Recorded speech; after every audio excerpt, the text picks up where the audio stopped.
Venezuela అన్నీ మావే అంటూ ఆ మూడింటిని అమెరికాలో భాగంగా చూపి ఏ చిత్రాన్ని సోషల్ మీడియాలో పోస్ట్ చేసింది డొనాల్డ్ ట్రంప్. గ్రీన్లాండ్లో అమెరికా జెండా ఎగరేస్తుంటే మరో ఫోటో. ఫ్రెంచ్ వైన్లు షాంపియన్లపైన 200% సుంకాలు వేస్తా అప్పుడు మేక్రాన్ దారికి వచ్చి శాంతి వేదికలో చేరతారు ఫ్రాన్స్ అధ్యక్షుడిపై ట్రంప్ వ్యాఖ్య అన్నటువంటిది హైలైట్ చేశారు. లేకపోతే క్వాంటమ్ మేము నేర్చుకుంటామంటూ ఎన్పిటిఎల్ ఆధ్వర్యంలో క్వాంటమ్ కోర్సు ప్రారంభం. అన్ని కోర్సుల విద్యార్థుల నుంచి అనూహ్య స్పందన. ఇంజనీరింగ్, డెంటల్, ఫార్మసీ, అగ్రి విద్యార్థులు కూడా రాష్ట్ర వ్యాప్తంగా ఇప్పటికే 60,000 మంది నమోదు.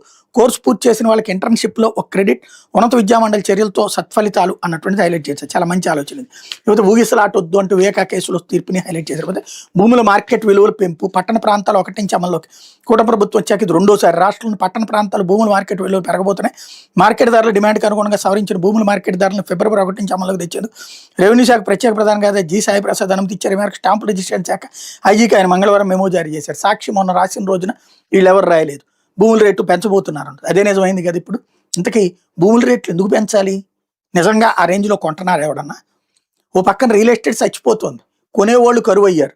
భూముల రేట్లు పెంచే కొద్దీ జనాల మీద భారం బాదుడే, కొనుక్కునేవాడికి మరింత బాదుడు. దీన్ని నెగిటివ్ రాయాలా, పాజిటివ్ రాయాలా? మేము పాజిటివ్గా రాస్తాం. అదే జగన్ పెంచుంటే కనుక దోచుకోవడానికి అని రాస్తాం. లేకపోతే ఊరికో రేటు అంటే